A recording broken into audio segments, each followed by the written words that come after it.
Mi colega declaró, el jefe dice que nunca has contribuido con nada a este equipo. En la reunión del equipo, todos se rieron. Yo sonreí y dije, perfecto. Entonces, el trabajo que he estado haciendo gratis para ti termina aquí y ahora. La sala quedó en silencio.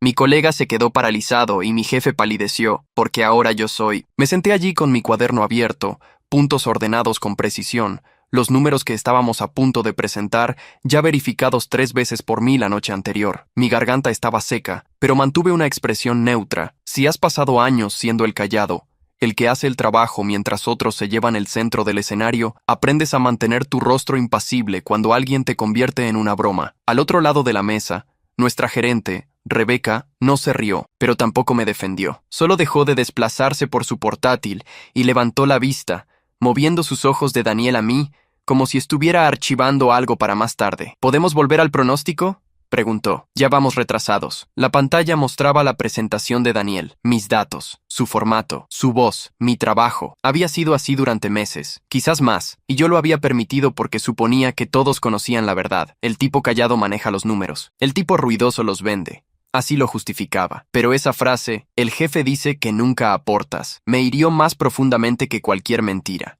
No era solo una broma, era una reescritura de la realidad, transmitida a todo el equipo. Forcé a mi mano a mantenerse estable mientras hacía clic en mi bolígrafo y carraspeaba. Diapositiva 12, dije manteniendo la voz tranquila. El análisis de varianza tiene un error de aproximadamente 3%. Los gastos de capital del cliente el trimestre pasado fueron mayores. Actualicé el archivo esta mañana. Nombre del archivo: Q3 Forecast Gatch Final Harris. La mandíbula de Daniel se tensó. Pasó rápidamente a la diapositiva 12. Los ojos de Rebeca se dirigieron a la pantalla. ¿Usaste los números actualizados, Daniel?, preguntó. Sí, por supuesto, respondió demasiado rápido. Debe haber sido un problema de sincronización. Estaba en la carpeta compartida a las 8:15 am. Te etiqueté. Un pequeño cambio en la sala. No mucho, pero lo sentí. Las risas habían muerto. Ahora solo quedaba el zumbido del aire acondicionado y el suave clic del trackpad de Rebeca. Muy bien, dijo tras una pausa. Harris, envía el archivo actualizado al canal del informe del cliente. Después de esto, Daniel, vuelve a exportar las diapositivas con los números correctos y envíamelas antes de las 5. Siguió adelante. Pipeline de ventas, tareas pendientes, la lista habitual de cosas corporativas. Pero mi mente seguía atrapada en cómo todos se habían reído, en cómo Daniel me había mirado al decirlo, como retándome a reaccionar, a armar un escándalo. No lo hice, me senté allí, tomé notas, asentí cuando asignaron tareas. Cuando terminó la reunión, las sillas chirriaron al retroceder y la gente salió en parejas, ya hablando de lugares para almorzar y planes de fin de semana. Oye, tío, sabes que él solo bromeaba, murmuró Marcus de TI al pasar junto a mí, sin mirarme directamente. Así es simplemente Daniel. Sí, sabía exactamente cómo era Daniel. Era el tipo que siempre se sentaba más cerca de Rebeca en las reuniones. El tipo que enviaba correos de resumen 15 minutos después de cada llamada, llenos de viñetas que hacían parecer que él había liderado todo. El tipo que se inclinaba sobre mi escritorio a las 6 de la tarde, apoyaba el codo en la divisoria y decía, ¿puedes echarle un vistazo rápido a este modelo? Tú eres más rápido con las fórmulas. Y luego lo presentaba a la mañana siguiente como si hubiera aparecido mágicamente en su bandeja de entrada. Solía decirme que no me importaba. Mi cheque se depositaba, mis proyectos se entregaban, mis evaluaciones de desempeño estaban bien. No intentaba ser una estrella. Solo quería hacer un buen trabajo y irme a casa sin sentir que había vendido mi alma por bocadillos gratis. Pero cuando alguien le dice a una sala llena de personas que tu propio jefe piensa que no aportas, deja de ser inofensivo, siembra algo, duda, una historia que se extiende cuando tú no estás en la habitación. Después de la reunión, cerré mi cuaderno lentamente, dejando que los demás salieran corriendo. Rebeca estaba de pie al frente, desconectando su portátil. Daniel rondaba cerca, todavía hablando de cómo iban a pulir la narrativa para la presentación al cliente la próxima semana. «Harris, ¿puedo hablar contigo un momento?», preguntó Rebeca. Mi estómago dio un vuelco. «Claro». Daniel se hizo a un lado, sonriendo como si acabara de recibir una ovación. «Los dejo a ustedes dos planeando», dijo, dándome una palmada en el hombro un poco demasiado fuerte mientras salía. La puerta se cerró tras él. La sala parecía más grande sin el ruido. Rebeca colocó su portátil sobre la mesa y apoyó las manos a ambos lados. ¿Hay algún problema entre tú y Daniel del que debería enterarme? Su tono era plano, ni acusador ni amable. Pensé en decir que no. Ya podía oír el guión formándose. Estamos bien. Son solo bromas. Trabajamos bien juntos. Esa era la respuesta fácil, la que mantenía los lunes simples. En cambio, oí que decía, hay un problema. Sí, no es nuevo. Sus cejas se elevaron ligeramente. Adelante. No descargué todo. No me quejé. Escogí un ejemplo claro. El modelo de precios del mes pasado para la propuesta Northbridge lo construí yo. Él lo presentó en el correo al vicepresidente. Mi nombre nunca apareció. Lo mismo con el informe de variación del segundo trimestre. Y ahora se siente cómodo diciendo en una sala que tú piensas que no contribuyo. La mirada de Rebeca se agudizó. Yo nunca dije eso. Lo sé, dije. Por eso me molesta. Durante un momento, simplemente me miró y me di cuenta de lo raro que era que habláramos sin que Daniel llenara el silencio con sus pequeñas bromas. Y no te preocupes, añadí. Tengo todo bajo control. Se enderezó. Envíame un correo con los detalles. Ejemplos, enlaces, fechas. Solo los hechos, sin adjetivos. Eso me sorprendió. Bien, dijo tomando su portátil. No puedo arreglar lo que no veo. Y no me gusta que me atribuyan cosas que no he dicho. Cuando volví a mi escritorio, Daniel ya estaba apoyado en la divisoria, haciendo girar su bolígrafo otra vez. Tío, sonrió. Parecías a punto de desmayarte ahí dentro. Relájate. Ellos saben que bromeaba. Me deslicé en mi silla. Encendí mi pantalla y abrí Outlook. Claro, dije. Enviaré a Rebeca el archivo actualizado. Buen hombre, dijo, golpeando la divisoria 2 veces, antes de dirigirse a la cocina a encantar a quien quiera que estuviera recargando café. Lo observé alejarse, mis dedos flotando sobre el teclado. Podría haberlo dejado pasar otra vez, decirme que estoy por encima de la política de oficina, que no voy a ser ese tipo que se queja. En cambio, abrí un nuevo correo, lo dirigí a Rebeca y escribí, tal como solicitó. Aquí tiene algunos ejemplos concretos de los problemas de reconocimiento y comunicación que mencioné. Adjunté enlaces, marcas de tiempo, hilos de mensajes donde mi trabajo se convertía silenciosamente en la última actualización de Daniel, sin comentarios, sin sarcasmo, solo un rastro documental que debería haber comenzado hace años. Cuando pulsé enviar, no sentí venganza. Sentí como mover una pieza en un tablero de ajedrez del que había fingido no estar participando. No esperaba que todo cambiara de la noche a la mañana. La gente como Daniel no colapsa por un correo silencioso. Se basan en confianza, ruido y la suposición de que nadie les desafiará. A la mañana siguiente, entró con una taza del café caro de abajo, tarareando como si fuera dueño del edificio. Gran día, dijo, dejando su bolsa sobre su silla. Rebeca quiere que estemos alineados para la prueba general con el cliente. ¿Estás listo para revisar otra vez los números? Ahí estaba, el viejo ritmo. Yo hago el trabajo, él lo presenta, simple, eficiente, parasitario. Pero algo en mí había cambiado. No era ira, claridad. Me ocuparé de mi parte, dije, sin levantar la vista. Tú ocúpate de la tuya. Él hizo una pausa, solo un instante, no lo suficiente para que los demás lo notaran, pero sí para que yo lo sintiera. Luego rió entre dientes. Somos un equipo, hombre, no te pongas raro. No respondí. Abrí mejor el tablero de tareas. Durante la noche, había reorganizado todo el proyecto en tareas claramente asignadas y con marca de tiempo, sin superposiciones, sin ambigüedades. Cada tarjeta tenía un nombre, el suyo o el mío. Cuando actualizó el tablero en su monitor, vi que su postura se tensaba. No dijo nada, pero el malestar emanaba de él en olas silenciosas. Había perdido la niebla, la zona gris donde él prosperaba. Alrededor del mediodía, Rebeca convocó una reunión rápida en la pequeña sala de conferencias. Solo yo y Daniel. Fue directa, como siempre. Revisé los ejemplos que enviaste, Harris. También comprobé los hilos y el historial de ediciones. Daniel se echó hacia atrás con los brazos cruzados, sonrisa ensayada. Ha habido alguna mala comunicación. Nada grave. Rebeca no devolvió la sonrisa. Esto no es mala comunicación. Es mala atribución, una palabra pequeña, pero detonó el aire entre nosotros. Continuó. De ahora en adelante, quiero que todo el trabajo del proyecto sea visible.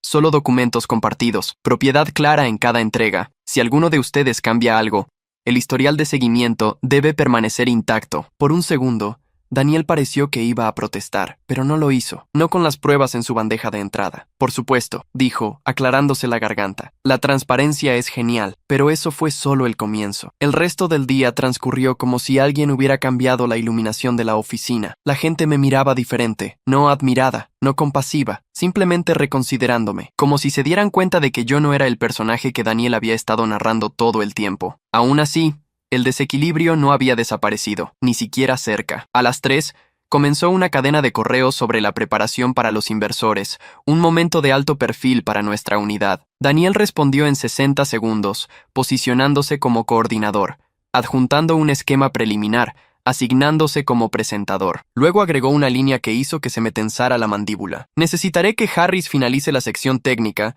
ya que tiene más disponibilidad esta semana. Disponibilidad. Código corporativo para él lo hará en silencio. Antes de que pudiera responder, Rebeca me ganó. Clarifiquemos la propiedad, escribió. Harris ha estado manejando todo el flujo de trabajo de modelado. Daniel, tú serás responsable del marco narrativo y la comunicación con las partes interesadas. Respetemos estas divisiones. Una corrección limpia, precisa, pública. Daniel no respondió durante 8 minutos, una eternidad para alguien que normalmente responde como si tuviera un botón en el bolsillo. Cuando finalmente lo hizo, fue conciso, pero no pasó por alto cómo evitó el contacto visual el resto de la tarde, y especialmente no pasó por alto el momento en que lo escuché en el pasillo, susurrándole a alguien de ventas: Rebeca está exagerando. Ya sabes lo sensibles que pueden ponerse algunas personas bajo presión. Algunas personas sensibles. Estaba reescribiendo la historia nuevamente, solo cambiando el tono. No interrumpí, no lo enfrenté. En cambio, seguí haciendo lo que había empezado: documentar tareas, mensajes, resúmenes de reuniones, todo objetivo, todo verificable. No porque tuviera miedo, porque finalmente entendí el juego al que él había estado jugando todo el tiempo. No intentaba superarme. Intentaba definirme, y una vez que alguien controla la narrativa, no necesita la verdad. Esa noche, me quedé hasta tarde, no para volver a hacer el trabajo de Daniel. Ya no lo estaba salvando, sino para asegurarme de que mi parte de la presentación para los inversores fuera impecable. Cada fórmula pulida, cada suposición fundamentada, cada nota al pie defensible. A las 7:42 Rebeca pasó por mi escritorio con el abrigo sobre el brazo. ¿Todo bien? ¿Terminando el modelo? Asentí. Sí. No cargues con todo esto más de lo necesario. No lo hago, dije. Y era cierto. Por primera vez en años, no me aplastaba el peso de los atajos de otra persona. Solo estaba actuando correctamente. Bien, dijo, porque la prueba general del viernes será importante. Sabía lo que quería decir. El viernes no sería solo un ensayo. Sería el momento en que los inversores vieran cómo funcionábamos como equipo. Y si Daniel intentaba algo, aunque fuera mínimamente, las pruebas estaban listas. Mientras guardaba mis cosas, la oficina finalmente en silencio, me di cuenta de algo que debería haber admitido hace mucho tiempo. Había pasado años tratando de mantener la paz en una guerra que no empecé, pero esa noche dejé de ser el héroe, porque los héroes limpian desastres. Los profesionales simplemente dejan de crearlos para otras personas. Apagué mi monitor, tomé mi bolso y me dirigí al ascensor, sabiendo con absoluta certeza una cosa: Daniel no había terminado, y yo tampoco. Para el viernes por la mañana, toda la oficina se sentía más tensa, como si el aire tuviera textura. La prueba general con los inversores no era solo otra reunión, era lo más cercano que nuestro equipo tenía a un foco de atención, el tipo que podría impulsar a alguien hacia arriba, o exponer grietas que nadie quería admitir que existían. Daniel llegó temprano por una vez, camisa planchada, pelo con gel, puntero inalámbrico ya en mano. Recorría la sala de conferencias como un actor ensayando sus líneas. Lo observé desde mi escritorio, invisible detrás del muro medio, mientras practicaba transiciones y contaba beats imaginarios en voz baja. No estaba preparando contenido, estaba preparando el espectáculo. A las 9:58, Rebeca me llamó. Cuando entré por las puertas de vidrio, Daniel lanzó una sonrisa ensayada. Ahí está,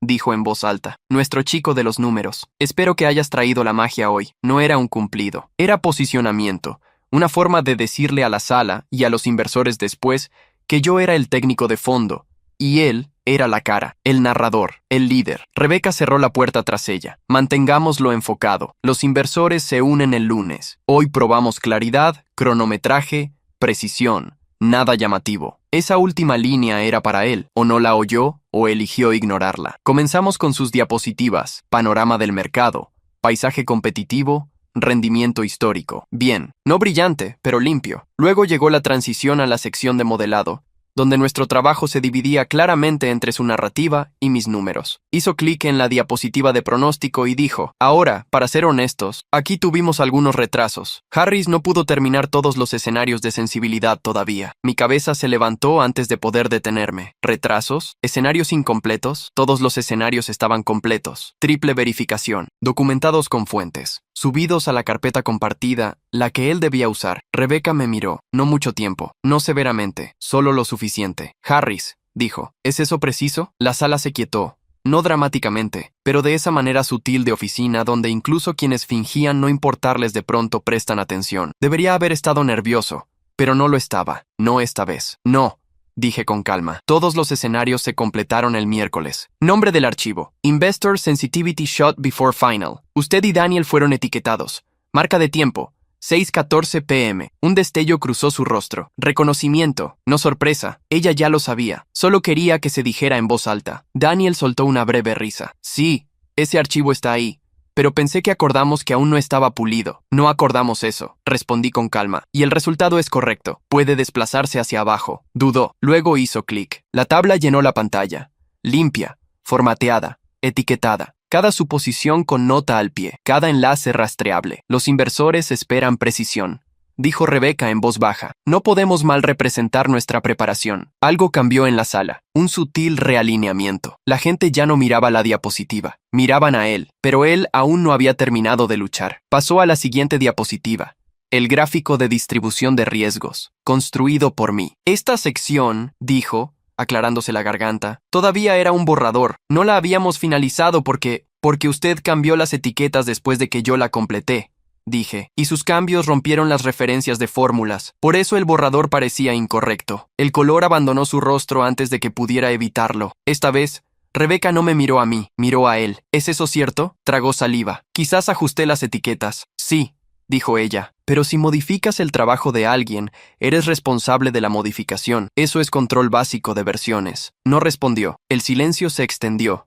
Ya no pasivo como en reuniones anteriores. Este tenía filo, como si todos de pronto se dieran cuenta de que el piso no era tan estable como pensaban. Continué, no para marcar puntos, solo para terminar el trabajo. Todas las ponderaciones de riesgo, dependencias y limitaciones están documentadas en el apéndice técnico, dije. Páginas 9 a 14. El historial de auditoría está en la carpeta compartida. Nadie habló. Incluso el aire acondicionado parecía más silencioso. Entonces Marcus de TI, alguien que rara vez participaba, se inclinó hacia adelante. Perdón, dijo cuidadosamente, pero si todo eso está documentado, ¿por qué nos dijeron que los escenarios no estaban listos? No sonaba acusatorio, solo confundido, pero eso fue suficiente. Las manos de Daniel temblaron sobre el puntero. No sabía que él lo había finalizado todo. Rebeca intervino. Fueron etiquetados.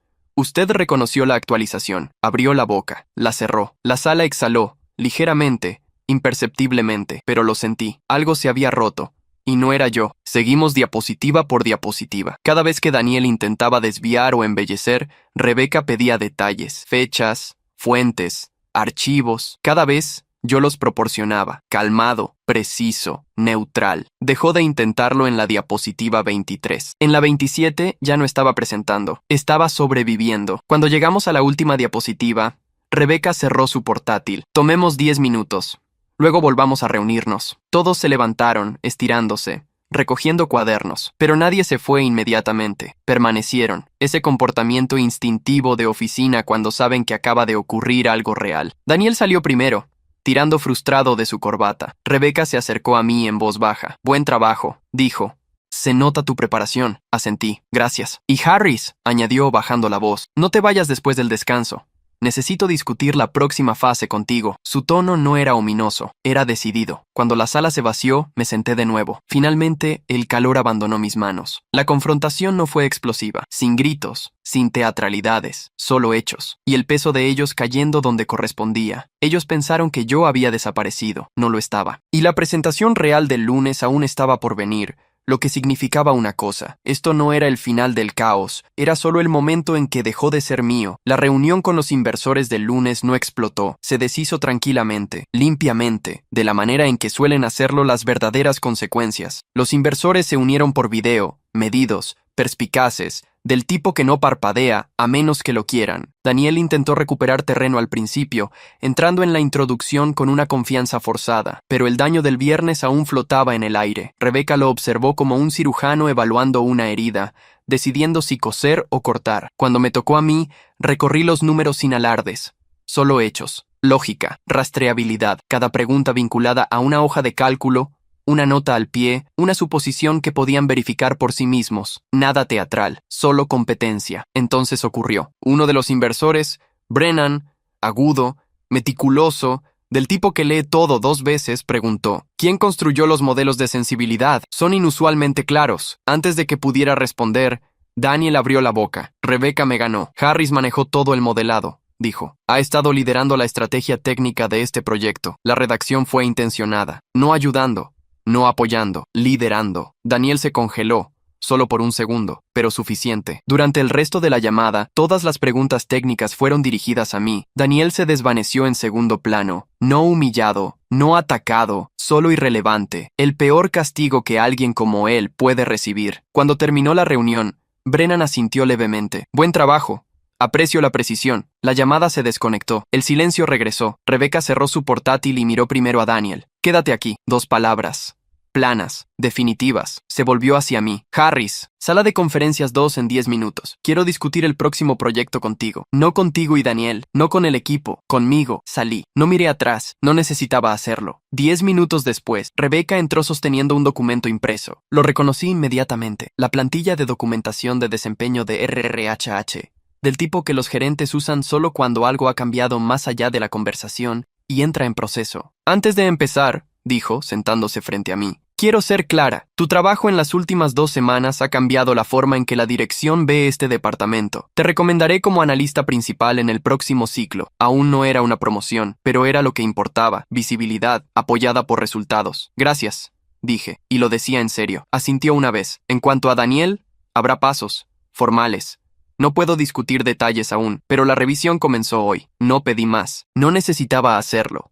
La gente que persigue el crédito rara vez sobrevive en entornos que funcionan con hechos. Para el miércoles, los cambios eran visibles. Daniel no lideraba reuniones, no enviaba resúmenes que reescribieran la realidad, no rondaba cerca del escritorio de Rebecca con su sonrisa ensayada. En cambio, pasaba sus días en reuniones a puerta cerrada. RRHH, Rebecca, operaciones, la tríada que nadie quiere enfrentar en una semana. Evitaba completamente mi mirada, no por culpa, por reconocimiento. Finalmente se dio cuenta de que la historia que había construido sobre mí se había fracturado más allá de toda reparación. El viernes por la tarde recibí el correo. Un mensaje breve de Rebecca. Tu carta de oferta como analista principal está lista para firmar. ¿Puedes pasar por aquí? Me recosté en mi silla, dejando que lo asimilara. No emoción, no triunfo, solo alineación. La sensación de estar finalmente en un lugar donde tu trabajo coincide con tu rol. Cuando me levanté para ir a su oficina, la voz de Daniel llegó desde la esquina opuesta. Hablaba bajo, pero la desesperación era evidente. No, yo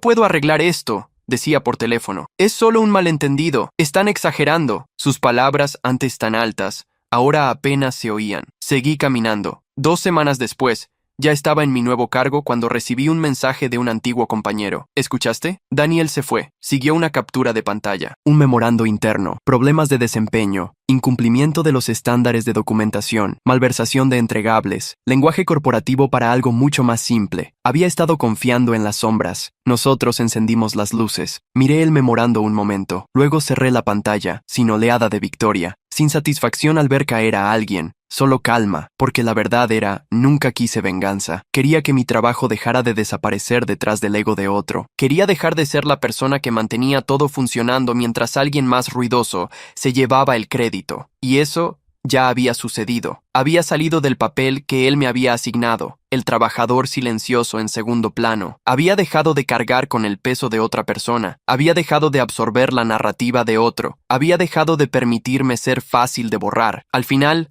las consecuencias no eran mías para entregar, eran suyas para enfrentar. Ese día salí de la oficina temprano. El aire afuera se sentía más claro que en meses. Daniel había pasado años definiéndome, pero había olvidado una cosa. Una historia solo tiene poder si todos siguen fingiendo que es verdad. Y yo había dejado de fingir.